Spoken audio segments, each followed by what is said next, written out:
ಪ್ರಭು ಯೇಸುವಿನಲ್ಲಿ ಅನುಗ್ರಹಿತರಾದ ಪ್ರಿಯರೇ, ಇಂದು ಮೇ 1ನೇ ತಾರೀಕು ಸಂತ ಜೋಸೆಫರ ಹಬ್ಬ. ಈ ಒಂದು ಒಳ್ಳೆಯ ದಿನ ಪ್ರಥಮವಾಗಿ ನಿಮ್ಮನ್ನು ಸ್ವಾಗತಿಸುತ್ತೇನೆ.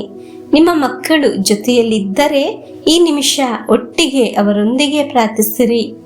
ನನ್ನ ಪ್ರಾರ್ಥನೆಗೆ ಉತ್ತರ ಲಭಿಸಿಲ್ಲ ಎಂದು ಚಿಂತಿಸುತ್ತಿದ್ದೀರಾ?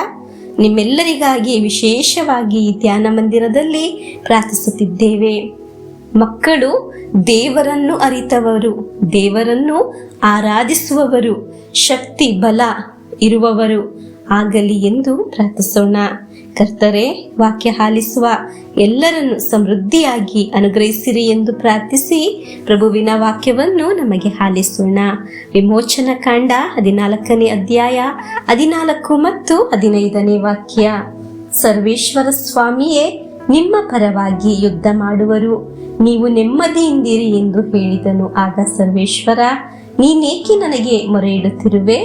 ಮುಂದಕ್ಕೆ ಹೊರಡಬೇಕೆಂದು ಇಸ್ರಾಯೇಲರಿಗೆ ಹೇಳು. ಪ್ರಿಯರೇ, ದೇವರು ನನಗಾಗಿ ನಿನಗಾಗಿ ಯುದ್ಧ ಮಾಡುವುದನ್ನು ನಾವು ಕಾಣಲು ಸಾಧ್ಯವಾಗುವುದು.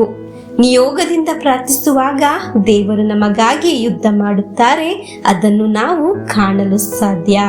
ನಿಯೋಗದಿಂದ ಪ್ರಾರ್ಥಿಸಿ. ಈ ಸಮಯ ದೇವರು ನಮಗಾಗಿ ಯುದ್ಧ ಮಾಡುವ ಸಮಯವಾಗಿದೆ ಪ್ರಿಯರೇ. ಅದನ್ನು ನಾವು ನೋಡಲು ಅನುಭವಿಸಲು ಸಾಧ್ಯ. ಪ್ರಿಯರೇ, ದೇವರು ಹೇಳಿದ್ದಾರೆ, ನೀವು ನೆಮ್ಮದಿಯಿಂದಿರಿ ಎಂದು, ನಿಮ್ಮ ಪರವಾಗಿ ನಾನೇ ಯುದ್ಧ ಮಾಡುತ್ತೇನೆ ಎಂದು. ಆದರೆ ಹಾಗೆ ಆದರೂ ನಮ್ಮನ್ನು ಸುಮ್ಮನೆ ಇರಲು ಅಲ್ಲ ದೇವರು ಹೇಳಿದ್ದು. ವಿಮೋಚನೆ ಕಾಂಡ 14ನೇ ಅಧ್ಯಾಯ 15ನೇ ವಾಕ್ಯದಲ್ಲಿ ನಾವು ಆಲಿಸಿದ ಹಾಗೆ ನಾವು ಮಾಡಬೇಕಾದ ನಮ್ಮ ಎಲ್ಲ ಕೆಲಸ ಕಾರ್ಯವನ್ನು ಮಾಡಿದರೆ ನಮಗಾಗಿ ಒಂದೊಂದು ಕಾರ್ಯದಲ್ಲಿ ದೇವರು ಸಹಾಯ ಮಾಡುತ್ತಾರೆ.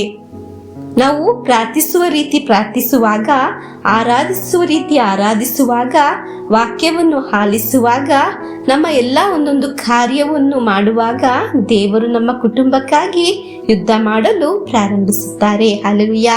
ನಮ್ಮ ನಿಯೋಗವನ್ನು ಇಂದು ಆಲಿಸಿದ ವಾಕ್ಯದಲ್ಲಿ ಸಮರ್ಪಿಸಿ ಪ್ರಾರ್ಥಿಸೋಣ.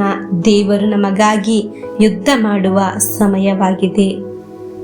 ನಮ್ಮ ಸಮಸ್ಯೆ, ನಮ್ಮ ಅನಾನುಕೂಲಗಳು ಎಲ್ಲ ಬದಲಾಗಿ ಅನುಕೂಲವಾಗಿ ಮಾರ್ಪಡುತ್ತದೆ. ಅನುಗ್ರಹಗಳು ಉಂಟಾಗುತ್ತದೆ. ಅನುಗ್ರಹ ಉಂಟಾಗುವಾಗ ನಮ್ಮ ಜೀವನ ಅತಿ ಮನೋಹರವಾಗಿ ಮಾರ್ಪಡುತ್ತದೆ. ಹಲ್ಲೆಲೂಯಾ. ಪ್ರಿಯರೇ, ಈ ದಿನ ನಮ್ಮ ಎಲ್ಲ ನಿಯೋಗಗಳನ್ನು, ಪ್ರಾರ್ಥನೆಗಳನ್ನು ಈ ವಾಕ್ಯದಲ್ಲಿ ಸಮರ್ಪಿಸಿ ಪ್ರಾರ್ಥಿಸೋಣ. ಪ್ರಭು ಯೇಸುವಿನ ಆಶೀರ್ವಾದವನ್ನು ನಮಗೆ ಸ್ವೀಕರಿಸೋಣ. Hallelujah, amen. ಪ್ರಿಯರೇ, ವಿಶೇಷವಾಗಿ ಇಂದು ನಾವು ಎಲ್ಲ ಕಾರ್ಮಿಕರಿಗಾಗಿ ಪ್ರಾರ್ಥಿಸೋಣ. ನಮ್ಮ ಪ್ರಭು ಯೇಸು ಕ್ರಿಸ್ತರ ವರಪ್ರಸಾದವು, ದೇವರ ಪ್ರೀತಿಯು, ಪವಿತ್ರಾತ್ಮರ ಅನ್ಯೋನ್ಯತೆಯು ನಿಮ್ಮೊಡನ ಇರಲಿ.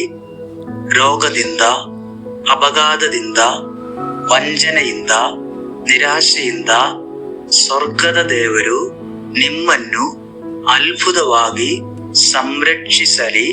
ದೀರ್ಘಾಯುಸ್ಸು, ಆರೋಗ್ಯ, ಸಮಾಧಾನ, ಸಂತೋಷ ಉಂಟಾಗಲಿ. ಪಿತನ, ಸುತನ, ಪವಿತ್ರಾತ್ಮರ ನಾಮದಲ್ಲಿ ಆಮೆನ್.